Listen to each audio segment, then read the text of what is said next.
Hello friends, আসসালামু আলাইকুম। আশা করি ভালো আছেন এবং সুস্থ আছেন। তো আমাদের মেন থিং হচ্ছে ফার্মেসি ব্যবসা। যারা নতুন ফার্মেসি ব্যবসা শিখবেন ভাবছেন তারা অবশ্যই আমাদের এই চ্যানেলের সঙ্গে সংযুক্ত থাকবেন সাবস্ক্রাইব করে।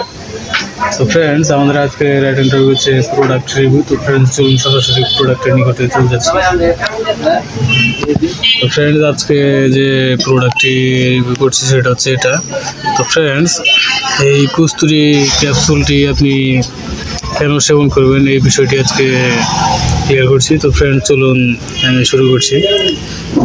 ফ্রেন্ডস, এই কস্তুরি ক্যাপসুলটি মুসলিম মেডি হেলথ ইউনানির একটি প্রোডাক্ট। এটি স্থায়ীভাবে কাজ করে। এটি একটি ইউনানি মেডিসিন।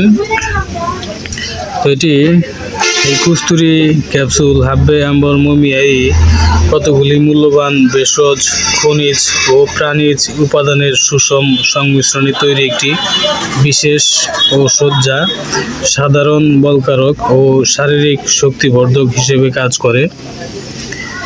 প্রাকৃতিক উপাদানে তৈরি এই ঔষধ সুসহনীয়, নিরাপদ এবং অত্যন্ত কার্যকরী। তো ফ্রেন্ডস, এটি সেবনে স্থায়ীভাবে যে সমস্যাগুলোর কাজ করে, এখানে ইন্ডিকেশন আপনি দেখতে পাচ্ছেন। তো এদিকে বাংলা আছে, তো আমি বাংলাতে দেখাচ্ছি। ফ্রেন্ডস, কার্যকারিতা এখানে আপনি দেখতে পাচ্ছেন যে স্নায়বিক দুর্বলতা, যৌন দুর্বলতা, মানসিক দুর্বলতা, হৃদযন্ত্রের দুর্বলতা। তো ফ্রেন্ডস, এই যে যৌন দুর্বলতার যে সমস্যা, এই সমস্যার কারণে আর অন্যান্য এখানে যে সমস্যা দেখতে পাচ্ছেন এগুলো অটোমেটিক চলে আসে।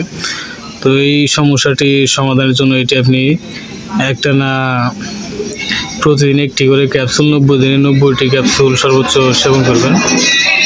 তো এটা সাধারণত ডক্টররা সর্বোচ্চ 90 দিন সেবন করার জন্য সাজেস্ট করে।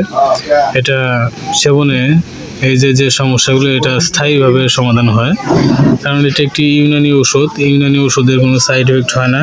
তো এটির নির্দেশনা হচ্ছে এই কস্তুরি ক্যাপসুল স্নায়বিক দুর্বলতা, যৌন দুর্বলতা, বীর্য উৎপাদনে ত্রুটি, শুক্রতারল্য এবং মানসিক দুর্বলতায় কার্যকর।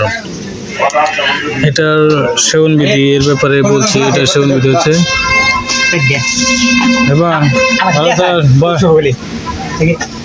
একটা কাজ করতেছি, বয় ওইদিকে বয়। তো ফ্রেন্ডস, এটা রিপন, এটা আমার ছোটোবেলাকার বন্ধু। তো ফ্রেন্ডস, আমি এটার সেবনবিধির ব্যাপারে জানাচ্ছি। এটা প্রাপ্তবয়স্কদের জন্য একটি ক্যাপসুল 500 মিলিগ্রাম দৈনিক 2 বার অথবা রেজিস্টার্ড চিকিৎসকের পরামর্শ অনুযায়ী সেব্য। তো ফ্রেন্ডস, সকল ওষুধই চিকিৎসকের পরামর্শ অনুযায়ী সেব্য। নিজের থেকে ডিসিশন নিয়ে কেউ কোনো প্রকার ওষুধ সেবন করবেন না। প্রয়োজনে আমাদের চ্যানেল ডিসক্রিপশন বক্সে থাকা নাম্বারে কল করবেন।